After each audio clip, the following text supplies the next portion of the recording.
Sponsored by Bangja, Sustainable Business Development in Harmony with the Environment and Society. One of the local projects in Champasak province of Laos, financially supported by the Asian Development Bank or ADB, is called the Biodiversity Conservation Corridors Initiative or BCI. Yeah, the BCI provides pilot villages with funding support for small-scale infrastructure investments, catering to priority development needs as identified by villagers. กิจกรรมตัวที่3นี่แม่นเวียกงานฟื้นฟูป่าอนุรักษ์ชีวนาพันธุ์ในเขตเชื่อมต่อหรือว่า forest restoration แม่นปลูกป่าเวียกงานตัวที่4นี่แม่นสร้างความสามารถให้แก่ชุมชนเวียกงานตัวที่5แม่นกลไกการเงินแบบยืนยงเนาะคือบ่อนเฮาจอดรถบ่อนเขาจะเก็บเงินบันทหูหันคันเป็นคือจังซั่นเฮาเฮ็ดให้ชีวิตวิถีชีวิตของประชาชนนี่ดีขึ้นแล้วก็บ่โลยที่ว่าหลีกเว้นการตัดไม้ทำลายป่าหมายความว่าเฮามูลใส่ทรัพยากรที่มีอยู่ในป่ามาหับใส่ชีวิตการเป็นอยู่ของประชาชนโดยเฉพาะแม่นประชาชนนี่อาชีพหลักๆของเขาเจ้าแม่นเฮ็ดนาหลังจากเฮ็ดนาแล้วอาชีพเสริมของเขาเจ้าแม่นเข้าป่านี่โดยเฉพาะแม่นบ่แม่นทำลายป่าแม่นไปหาเก็บกู้เครื่องปลาของดงมาขายในเขตพื้นที่ดังกล่าวนี่มันมีความอุดมสมบูรณ์ทั้งหลายเครื่องปลาของดงโดยเฉพาะแม่นหมักจ้องแล้วก็น้ำผึ้งแล้วก็หมักแนงเนาะหมักจ้องน้ำผึ้งหมักแนงที่ว่าเขาเจ้าเลยนำใส่เครื่องซุ่มนี่เป็นเป็นเศรษฐกิจซ้ำห้องหลังจากเขาถ้าจากเขามาตัวนี้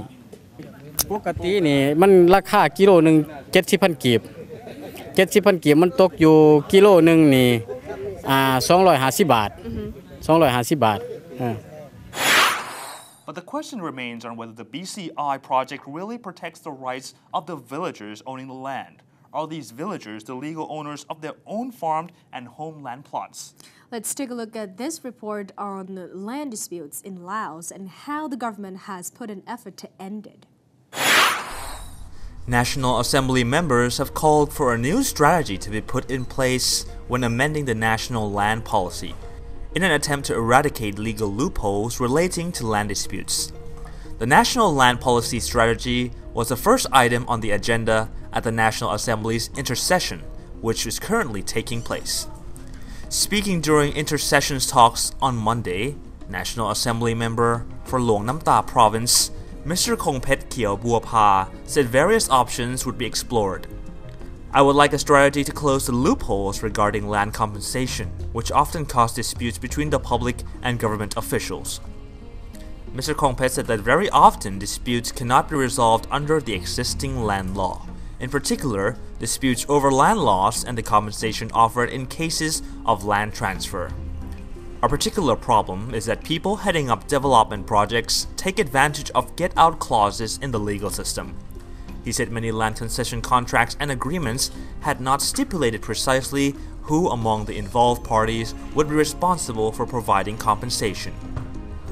This area of land should make it essential for the initial land concession agreements to stipulate who is responsible for dealing with land compensation, to avoid parties pointing fingers at each other, Mr. Kongpet said.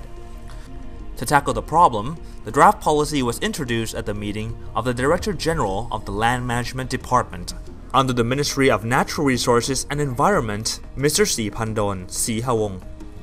The policy aims to ensure that the development, management, and use of land is consistent with the view that land is a natural resource and that belongs to the entire nation and should be used to enhance socio-economic development. It also aims to protect natural resources, promote environmental sustainability, and ensure that Laos citizens can maximize the benefits derived from the use of land. Despite previous attempts to solve land-related issues through policy amendment, the government has struggled to effectively police problems worldwide. This has led to uncontrolled illegal holding of the right to parcels and land transfers. Dr. Suwarnapeng Buapanuwong from the Economic Planning and Finance Department at the National Assembly, who was also present at the intercession on Monday, argued that the complications regarding land concessions had arisen because of imprecise land management mechanisms and the recognition of traditional land rights. Saying that government-led attempts to provide land titles could not cover the whole country, she urged fellow National Assembly members to actively participate in discussions on land policy. They should aim to reform laws relating to forestry, agriculture, water resources, mines, environmental protection, housing, and urban planning and heritage sites. A draft amendment of the National Land Policy was previously submitted to the National Assembly but failed to be adopted. Dr. Suvarnapeng said she was not confident that on the second time of asking, the document would be adopted at the upcoming ordinary session of the National Assembly, as land issues were complicated and sensitive. ค่ะคืออยากรู้คือพื้นที่ทั้งหมดของป่าแล้วก็ชาวบ้านที่อยู่นะคะก็คือพื้นที่ชาวบ้านที่ทำนาด้วยแล้วก็พื้นที่ที่ไปเก็บของเก่าขายของป่าขายเงี้ยเป็นพื้นที่ของเขาหรือเปล่าคะเป็นในพื้นที่ที่ว่าเพิ่งทำนาเนาะทำนาเป็นพื้นที่ของเขาเจ้าแต่ว่าพื้นที่ป่าที่ว่าเขาเจ้าไปเก็บหันมันเป็นของรัฐ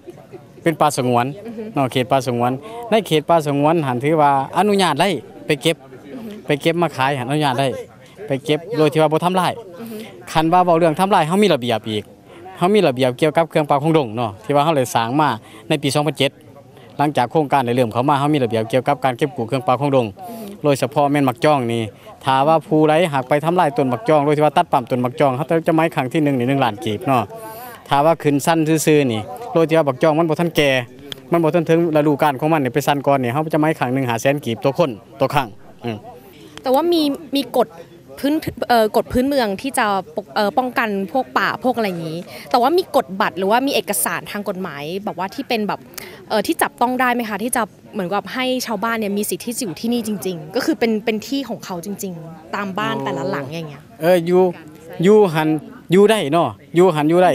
เป็นสิทธิ์ในที่ดินเป็นสิทธิ์นี่บ่หมายถึงว่า 100% ก็คือยังเป็นของรัฐอยู่ยังเป็นของรัฐอยู่เพราะว่าในเขตนี้มันอยู่ในเขตเขตป่าสงวนคันสั้นเฮาจะบ่มีขอบท้องใบตาดินถาวรบ่มีแต่ใบคุ้มครองสีน้ำใสถ้าว่ารัฐมีแผนการอยากเฮ็ดนั่นเฮ็ดนี่ก็ถือว่าภาครัฐเพิ่นจะหาที่บ่อนอื่นให้สมมุติว่าภาครัฐเพิ่นต้องการเขตที่พื้นที่นี่เป็นเขตเฮ็ดหยังพัฒนาไรนึงเพิ่นจะหาพื้นที่ให้บ่อนใหม่ให้แก่ประชาชนผู้ที่ยกย้ายออกเพิ่นจะมีพื้นที่ซ้ำห้องคือมันเคยมีปัญหาค่ะเกี่ยวกับเรื่องการไล่ที่เวลาพวกรัฐบาลเขาต้องการที่จะทำเหมือนเปิดเขตเศรษฐกิจอะไรเงี้ยก็คือเขาก็จะดูพื้นที่คือเขาจะกางแผนที่ดูแต่คือเขาก็จะไม่เข้ามาพื้นที่ว่าตรงนี้ตรงนั้นมีเขตอะไรบ้างแล้วมีหมู่บ้านอยู่กันหมู่บ้านมีโรงเรียนอยู่โรงเรียนอะไรเงี้ยคืออันนี้มันจะเป็นปัญหาได้หรือเปล่าคะบ่ได้เพราะว่าเขตที่อุตสาหกรรมที่ทางรัฐบาลจะพัฒนาเนาะเฉพาะอุตสาหกรรมจุดหนักๆกับอุตสาหกรรมน่ะเขตที่เพิ่นจะพัฒนาทางหลายอุตสาหกรรมเพิ่นมีเขตอยู่แล้วเพิ่นมีพื้นที่เหมาะพื้นที่ห้ามห้องไว้อยู่แล้วเนาะเพิ่นจะบ่มาว่างใส่เขตที่เป็นเขตป่าสงวนจะบ่มาว่างเด็ดขาดเนาะเพราะว่ามันเป็นระเบียบของมันเขตป่าสงวนนี่ห้ามเด็ดขาดบ่ให้บุคคลใดหรือว่าข้าราชการตัวใดมาสวยใส่พื้นที่เขตป่าสงวนเป็นบ่อนพัฒนาแนวใดแนวหนึ่งบ่ได้เนาะแบบว่าบ้านเล็กในป่าใหญ่ผู้ที่อยู่ในเขตพื้นที่ป่าสงวนเขาเจ้าก็มีเขตอนุรักษ์ของเขาเจ้าอีกเนาะเขตอนุรักษ์ของเขาเจ้าบ่แม่นว่าบ้านอื่นยังมาทำลายอยู่เขตนี่ก็ได้บ่ได้เนาะคนเขตนอกห้ามเด็ดขาดบ่ให้มาทำลายใหม่ในเขตเขาเจ้าคือประชาชนที่อาศัยอยู่แถวนี้เฮาก็มีระเบียบให้เขาเจ้าในเวลาโครงการเฮาเข้ามาระเบียบของสมมุติว่าบ้านทงพระในเนื้อที่20เฮกตาร์สมมุติว่าเขาเจ้าก็อนุรักษ์ในเขตพื้นที่เขาเจ้าบ่ให้คนนอกเขามาทำลายคำถามสุดท้ายนะคะคือมีเจ้าหน้าที่ของรัฐที่เป็นคือใหญ่สุดของที่นี่คือใครอำนาจการปกครองท้องถิ่นที่ว่าในเขตนี่หันมันสิเว้าระบุชื่อนี่แม่นบ่ได้มันเปลี่ยนตลอดเนาะในแม้ว่าคือสมมุติว่าใน 3-4 บ้าน3-4 บ้านนี่มันมีกลุ่มนึงเขาเอิ้นกลุ่มหัวหน้ากลุ่มจะดูแลใน 3-4 บ้านนี่ดูแลเบิดทุกสิ่งทุกอย่างเนาะนับแต่ชีวิตการเป็นอยู่การพัฒนาเศรษฐกิจเนาะตลอดถึงการทำมาหากินทุกอย่างนี่มันมีตำรวจเนาะตำรวจแล้วก็ข้าราชการ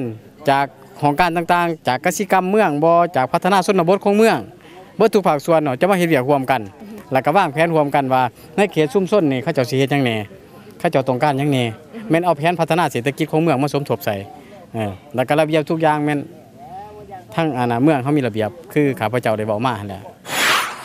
We'll see more reactions from the villagers concerning land development after the break.